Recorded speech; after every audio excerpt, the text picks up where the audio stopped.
Assalamualaikum warahmatullahi wabarakatuh. Halo rekan-rekan perawat, pejuang P3K 2023. Kembali lagi sama aku Nurse Nisa. Di video kali ini aku bakal sharing lagi soal-soal mengenai kompetensi teknis perawat 2023. Soal-soal ini sesuai dengan AFR tahun lalu dan kisi-kisi dari Permenpan. Nah, di sini aku udah nyiapin 5 contoh soal yang dimana teman-teman bisa jawab dulu ya. Nanti akan kita bahas satu persatu. Ini soal yang pertama, soal kedua, soal ketiga, soal keempat. Oke, kita bahas soal yang pertama dengan kasus seorang laki-laki berusia 47 tahun dengan efusi pleura. Terpasang chest tube yang disambungkan dengan WSD ya, water cell drainage, dengan sistem 2 botol. Keluarga tidak sengaja menyenggol botol kedua yang menyebabkan botol tersebut pecah dan selang tertarik. Keluarga panik dan melaporkan pada perawat. Tindakan awal yang harus dilakukan perawat pada kasus tersebut adalah A. Melakukan klem pada selang di dekat dada pasien, B. Melepaskan selang dari dada pasien, C. Mengganti botol, D. Menyambungkan selang ke botol pertama, dan E. Membersihkan pecahan kaca. Nah, jadi pasiennya ini dia efusi pleura ya, dimana adanya penumpukan cairan di pleura atau selaput pembungkus paru-paru si pasien tersebut ya, makanya dipasang chest tube gitu ya, untuk membantu mengeluarkan akumulasi cairan tersebut ya, dengan disambungkan ke WSD, water cell drainage. Nah, ini menggunakan sistem 2 botol. Nah, jadi si keluarga ini nggak sengaja nih nyenggol botolnya, jadi pecah, selangnya tertarik gitu. Nah, jadi tindakan awal yang harus segera dilakukan perawat pada kasus tersebut apa? Untuk opsi A, melakukan klem pada selang di dekat dada pasien. Benar nggak nih kira-kira? Nah, kita bahas dulu ya. Jadi sistem 2 botol ini, dia botol yang pertama itu fungsinya itu untuk menampung ya, untuk menampung cairan yang keluar itu. Kemudian untuk botol yang kedua, dia itu sebagai water seal gitu, yang berfungsi menghindari adanya udara yang masuk ke pleura.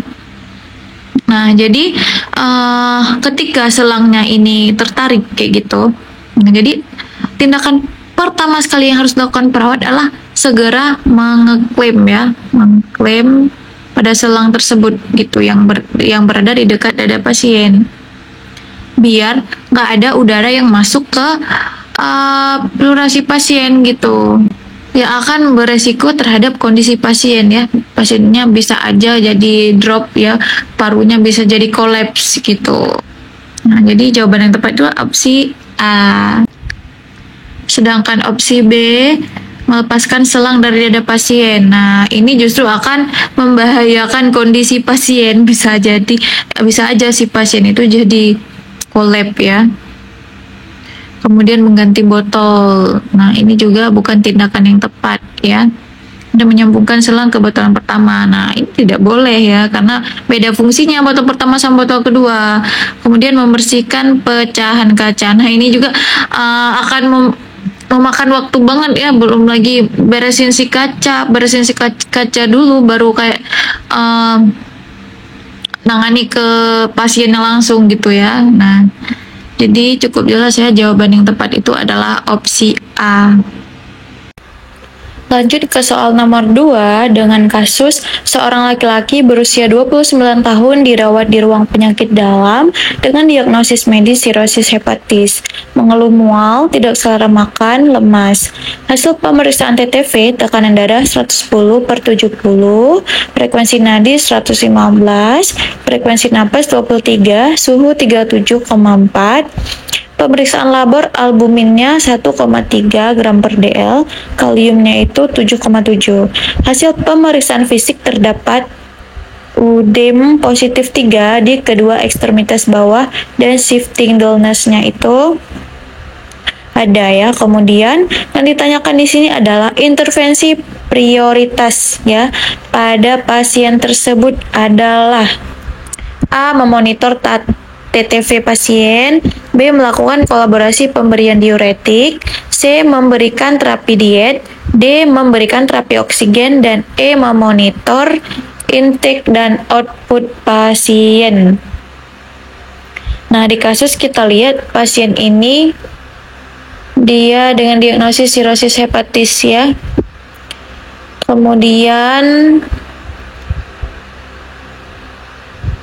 hasil labornya itu albuminnya 1,3, kaliumnya 7,7.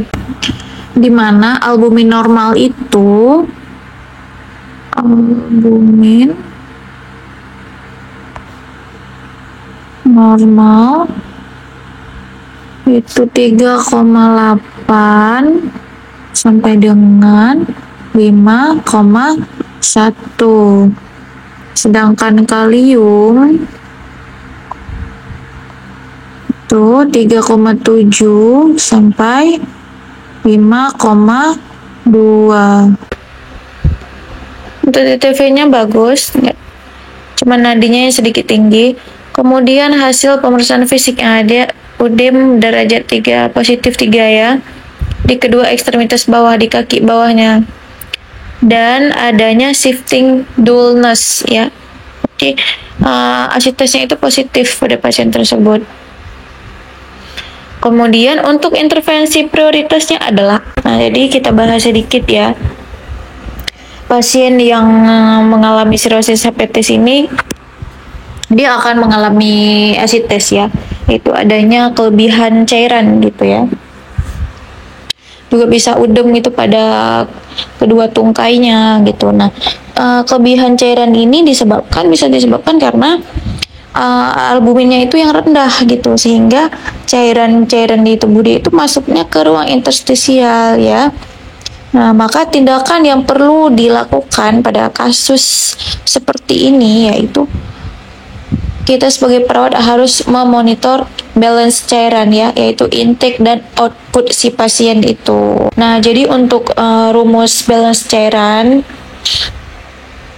itu dia intake dikurangi output ya. Intake itu apa? Semua cairan yang masuk ke tubuh pasien ya, baik itu cairan infus, minuman gitu, ataupun dari obat-obatan, sirup kayak gitu. Pokoknya semua cairan yang masuk ke tubuh si pasien. Kemudian kalau outputnya itu semua cairan yang keluar dari tubuh pasien ya, kayak pipisnya gitu. Kemudian IWL ini adalah insoluble water loss atau kayak keringat gitu ya. Nah, jadi untuk rumus IWL ini dia ada rumusnya yaitu 15 kali berat badan pasien per 24 jam.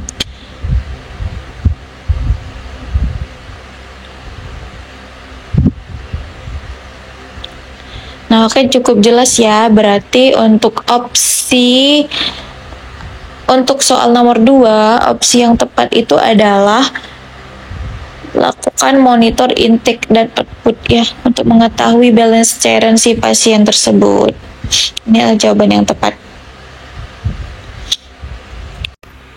Oke, lanjut ke soal nomor 3. Dan kasusnya seorang laki-laki berusia 65 tahun dirawat di ruang saraf dengan stroke. Pasien mengalami kelemahan anggota gerak. Hasil pemeriksaan TTV, tekanan darahnya itu 160/100, frekuensi nadinya 65 kali per menit, frekuensi napasnya itu 22 kali per menit, suhunya 36,6 dan GCS-nya 11. Nah, di sini pasiennya udah mengalami penurunan kesadaran ya. Kemudian hasil pemeriksaan fisik, terdapat kemerahan pada kulit di sekitar area penonjolan tulang pinggul pasien. Ada bulanya positif. Apakah intervensi keperawatan yang tepat yang dilakukan pada pasien tersebut? Apakah A. melakukan kompres hangat, B. melakukan kompres dingin, C. memberikan lotion, dan D. melakukan rom aktif dan pasif, E. melakukan mobilisasi per 2 jam. Nah, kita lihat di sini pasiennya itu stroke dengan kelemahan anggota gerak. Terus GCS-nya itu 11 ya. Berarti pasien ini nggak sadar penuh ya, terjadi penurunan kesadaran. Kemudian hasil pemeriksaan fisik itu terdapat kemerahan di kulit di sekitar area penonjolan tulang pinggul pasien dan ada bulanya gitu, ada cairannya gitu.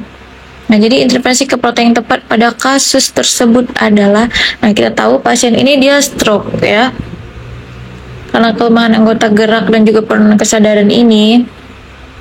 Jadi si pasien ini mengalami dekubitus ya. Nah, tanda dari dekubitus itu adalah adanya kemerahan ya, ataupun luka ya. Pada kulit yaitu ya, karena tekanan yang lama gitu, disertai ini adanya bulan. Nah, jadi intervensi keperawatan yang dilakukan pada pasien dengan dekubitus itu apa? Tentunya jawabannya itu adalah melakukan mobilisasi mika-miki miring kanan miring kiri per 2 jam ya. Nah, jadi untuk mencegah adanya penekanan gitu pada jaringan tubuh si pasien, jadi mencegah terjadinya luka dekubitus gitu ya. Nah, sedangkan kayak kompres hangat, kompres dingin ini bukan jawaban tepat, apalagi memberikan lotion, ini tidak boleh diberikan lotion gitu ya. Kemudian melakukan rom aktif dan rom pasif. Nah, pasiennya memang stroke, tapi ini adalah bukan keperawatan yang utama dulu yang harus kita segera kasih tindakan dulu ya, karena permasalahan si pasien ini adalah lebih utama masalah si dekubitus gitu ya. Ya, kalau tidak ditangani ya akan semakin parah gitu lukanya. Berarti cukup jelas ya jawabannya itu adalah mau melakukan mobilisasi mika-miki per 2 jam ya. Lanjut ke soal nomor 4, dengan kasusnya seorang perempuan berusia 31 tahun datang ke IGD dengan keluhan demam tinggi. Demam dialami naik turun sejak 1 minggu yang lalu. Hasil pengkajian badan lemas, terdapat mimisan dan tidak selera makan. Hasil pemeriksaan fisik didapatkan mukosa bibir kering, terdapat teki, rabelitnya positif, pemeriksaan TTV, tekanan darah 100/60, frekuensi nadi 95 kali per menit, frekuensi napas 21 kali per menit, suhunya itu 38,5 derajat Celcius ya. Pasien ini mendapatkan terapi cairan infus RL 250 ml per hari. Makro ya yang digunakan. Nah, pertanyaannya adalah berapakah jumlah tetesan infus pada pasien tersebut? Nah, ini rumus menghitung jumlah tetesan infus ya. Oke. Di sini si pasien ini mendapatkan terapi 250 cc per hari ya. Nah, makro. Oke, nah ini merupakan rumus menghitung tetesan infus yang biasa ya. Jumlah cairan dikali faktor tetes. Kalau dia makro untuk dewasa itu 20 faktor tetesnya. Sedangkan kalau mikro itu pada anak-anak ataupun bayi itu faktor tetesnya 60. Nah, kemudian dibagi dengan waktu pemberian. Misalnya apakah habis dalam 8 jam gitu ya atau 24 jam. Nah, dikali dengan 60. Nah, kalau kita pakai rumus yang ini itu akan memakan waktu lama banget ya. Karena hitung-hitungannya itu lama, angka-angkanya itu banyak gitu ya, jadi kita akan sedikit pusing dan memakan waktu tentunya. Jadi di sini aku ada tips ya, gimana cara menghitung tetesan infus yang cepat. Nah, jadi ini rumus cepatnya kita menggunakan konversi ya. Nah, rumus cepat ini bisa kita pakai kalau faktor tetesnya itu makro ya, yaitu ada infus pada dewasa gitu ya. Nah, gimana rumus cepat ini dia menggunakan kebutuhan cairan yang dikonversi pada kolof, dimana kita tahu satu kolof itu adalah 500 ya. Jadi rumusnya ini jumlah cairan bagi 500 kali 7 kali kebutuhan, dimana kebutuhan itu adalah 24 bagi lamanya waktu. Misalnya kebutuhannya itu per 24 jam, berarti 24 bagi 24 sama dengan 1 gitu ya. Kemudian kalau misalnya per 8 jam berarti 24 dibagi 8 sama dengan 3 kayak gitu. Nah, di kasus kan jumlah cairan si pasien ini itu per 24 jamnya itu 2500 cc ya. Kemudian kebutuhannya itu 24 bagi 24 sama dengan 1 karena dia habis dalam 24 jam gitu. Jadi untuk rumusnya adalah kebutuhan cairannya ini 2500 bagi dengan 500 ini ya. 500 kemudian dikali 7 ini emang ketetapannya ya, 7 kali 1 ini. Oke, jadi ini 5 kali 7 sama dengan 35 TPM. Nah, jadi cukup mudah ya, dan bakal cepet juga gitu kita dalam jawab, jadi akan menghemat waktu. Nah, jadi jawaban yang benar pada soal tadi adalah yang opsi D, 35 TPM. Oke, cukup jelas ya teman-teman. Nah, jadi aku mau ngasih tips lagi ya untuk teman-teman. Jadi saat ujian nanti pastikan itu langsung fokus ke apa yang ditanya ya, langsung baca pertanyaannya, kemudian langsung cari data-data yang dibutuhkan gitu untuk jawab. Jadi soal ini pertanyaan itu nggak perlu dibaca semua gitu, karena akan memakan waktu gitu ya. Jadi kayak gini, misalkan nih tanya jumlah tetesan infus, jadi langsung aja cari terap cairan yang dibutuhkan si pasien itu berapa, 2.500 mili per hari makro. Oke, langsung aja gitu, ini nggak usah dibaca, yang ini nggak usah dibaca semua nih. Nah, karena akan memakan waktu banget. Oke ya. Oke, lanjut soal yang terakhir. Seorang laki-laki berusia 30 tahun dirawat di ruang penyakit dalam dengan luka bakar grade 2 dengan luas 36%. Hasil pemeriksaan TTV, tekanan darah 90/60, frekuensi nadi 70 kali per menit, frekuensi napas 20 kali per menit, suhu 36,8 derajat Celcius. Pasien ini telah diberikan terapi cairan RL sebanyak 2.500 cc, di mana di sini diketahui. Oke, lanjut soal yang kelima. Seorang laki-laki berusia 30 tahun dirawat di ruang penyakit dalam dengan keluhan luka bakar grade 2 dengan luas 36%. Hasil pemeriksaan TTV, tekanan darahnya itu 90/60 mm per Hg, frekuensi nadi 70 kali per menit, frekuensi napasnya 20 kali per menit, suhu 36,8 derajat Celcius. Pasien telah diberikan terapi cairan RL sebanyak 2.500 cc. Diketahui berat badan pasien 60 kg dengan tinggi badan 160 cm. Apakah kriteria hasil keberhasilan terapi cairan pada pasien tersebut? Nah, di sini kita lihat pasiennya itu udah diberikan terapi cairan RL ya, 2.500 cc. Yang ditanyakan di sini adalah kriteria hasil keberhasilan terapi cairan ini. Nah, jadi untuk mengetahui kriteria hasilnya itu dengan melihat pengeluaran urin ya, di mana ada rumusnya untuk mengetahui output urin pasien. Di mana rumusnya itu 0,5 sampai 1 kali kilogram berat badan pasien ya per jam. Nah, di kasus kita lihat berat badan pasien itu adalah 60 kilo. Jadi untuk rumusnya ini 0,5 kali 60 kilo sama dengan 30.